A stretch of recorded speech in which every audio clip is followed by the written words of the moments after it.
Pinter atau jujur? Beberapa minggu yang lalu, saya baru saja memecat karyawan saya yang baru masuk 7 hari kerja. Baru 1 minggu kerja sudah berani mencuri. Tanpa basa-basi, hari itu juga langsung saya pecat. Belum pernah sejarahnya saya memecat seorang karyawan dengan waktu sesingkat itu. Karena begitu cepatnya sehingga membuat saya penasaran dengan si karyawan yang baru saya pecat tadi. Kenapa dia begitu berani mencuri? Kenapa dia begitu hebatnya mengelabui saya? Otak saya dijejeli dengan beribu pertanyaan. Saya seperti kiper terbaik yang baru saja kebobolan. Biasanya saya tidak pernah kebobolan, begitu batin saya. Ternyata setelah saya flashback ke belakang, saat pertama kali saya interview dia, saya bertanya dengan pekerjaannya yang dulu. Kenapa dia berhenti?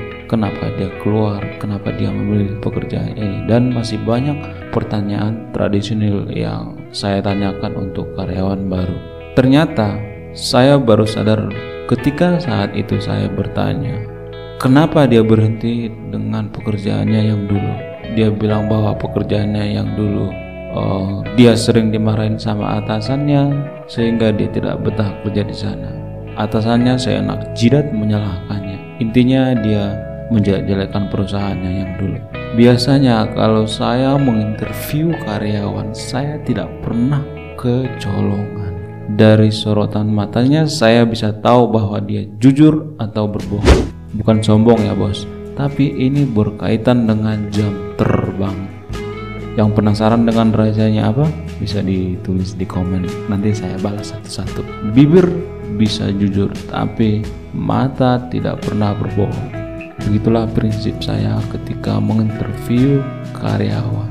Dan disinilah letak kesalahan saya. Kebetulan saya sangat butuh saat itu, sehingga saya memutuskan merekrutnya. Harusnya saya peka bahwa ketika dia menjelek-jelekkan bosnya yang dulu, itu adalah salah satu cermin karakter yang buruk. Menjelek-jelekkan orang lain adalah perilaku yang tidak terpuji. Karena ketika calon karyawan menjelek-jelekkan perusahaan atau bosnya yang dulu, pasti kita akan dijelek-jelekan di belakang kita. Itu fakta. Tinggal nunggu giliran kita saja.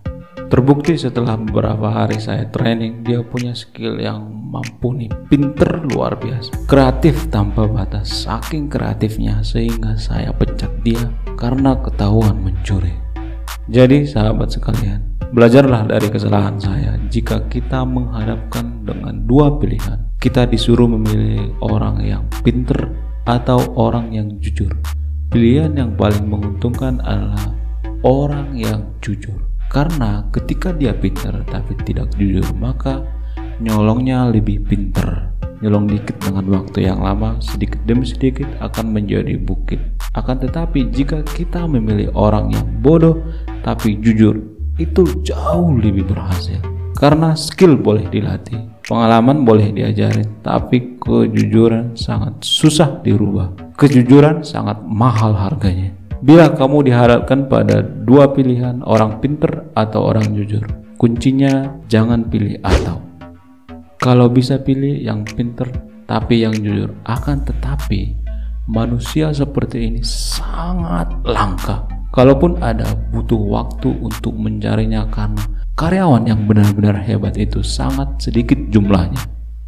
Belajar dari kesalahan orang lain adalah cara yang paling efisien untuk meraih kesuksesan, termasuk sukses dalam memilih karyawan atau partner.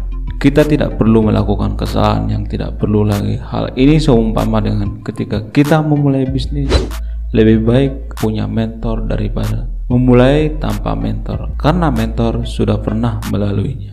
Percayalah, memulai bisnis tanpa mentor sama halnya mengarungi jalanan yang berliku-liku, padahal ada jalan yang paling cepat atau jalan pintas. Salam profit luar biasa.